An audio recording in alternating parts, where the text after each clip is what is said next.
Welcome back to the next installment of our Bible read-through plan. Let me address the elephant in the room. I didn't do a numbers video the last time when I should have, and some of you are speculating that's because of that I was on probation because of my Leviticus video. That's not the case. As reasonable as that might sound, it's just I didn't get around to it. But here we go with Deuteronomy. Deuteronomy 1:1 begins with these words. It says, "These are the words which Moses spoke to all Israel on this side of the Jordan in the wilderness." That tells you a couple of things that are going to be vitally important in appreciating this book. First, Deuteronomy contains what are at least mostly the final words of Moses. And they might even be considered a series of sermons to the people, preparing them to go into the land that God had promised. The second thing that you take note of there, it says he spoke these words to all Israel. And so you should probably ask, who is the all Israel he's talking to? Well, when we get to chapter 2, we find out. There Moses will recount, he's going to go back to their history and remind them from Numbers 13 of the terrible episode in which the spies came back from the land, in which they had been sent to spy out, and they brought a bad report to the rest of the people. They terrified the people. And this is what we read in Deuteronomy 2:14 and 15.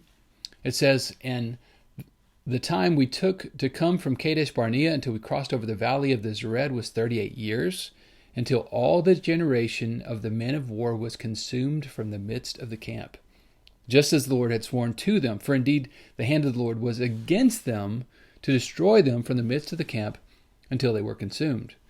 Moses is not speaking to the faithless generation consigned to die in the wilderness. Those were gone. He's speaking to the generation who had been born to them, those who were alive, who would believe the promises and go into the land. So it's probably not surprising then that in Moses' message to the people, he is helping them so that they don't succumb to the sins of the fathers, that they would hold fast to their Redeemer and they'd hold fast to his law in every area of life. So we're not surprised when we go forward that in this book you're going to find Moses reminding them of their history and pointing them to what it would mean to follow God. How would their life with God look? And so this is part of what you get when you get to chapter 4. Moses is going to frame their relationship with God in light of their history with God. And so listen to what it says in Deuteronomy 4:5. "Surely I have taught you statutes and judgments, just as the Lord my God commanded me, that you should act according to them in the land which you go to possess. Therefore be careful to observe them, for this is your wisdom and your understanding in the sight of the peoples who will hear these statutes and say, surely this great nation is a wise and understanding people.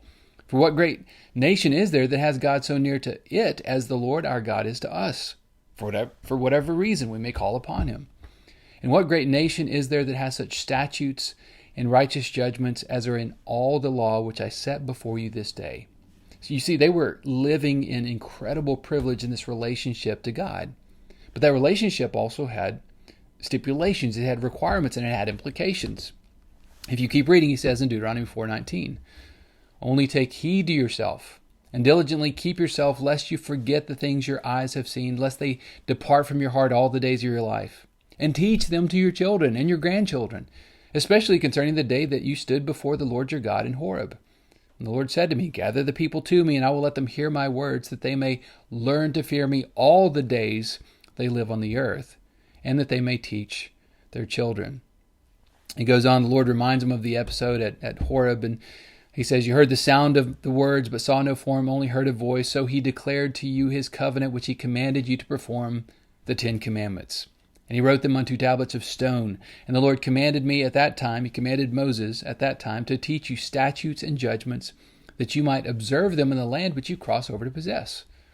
And so again, that privileged position has a relationship that goes with it.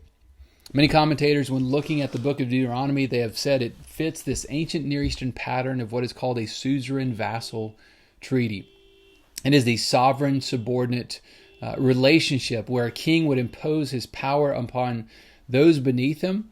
He would demand from them honor and tribute from the subordinates, but at the same time, he would give them protection and he would give them provision. It was a privileged status that they had, but it required a certain amount of self-governance in order to carry out. Now, maybe you don't accept that terminology. It's not really vital to understanding the whole book, but it is clear that there's a relationship that's being explained for them. And so not surprisingly, when you get to Deuteronomy 5, Moses is going to repeat the Ten Commandments. And he does so, again, giving a prologue, a word beforehand that explains the grace that's contained in it. Listen to Deuteronomy 5. And Moses called all Israel, again, all Israel, and he says to them, "Hear, O Israel, the statutes and judgments which I speak in your hearing today, that you may learn them and be careful to observe them.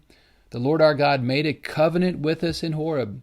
The Lord did not make this covenant with our fathers, but with us, those who are here today, all of us who are alive.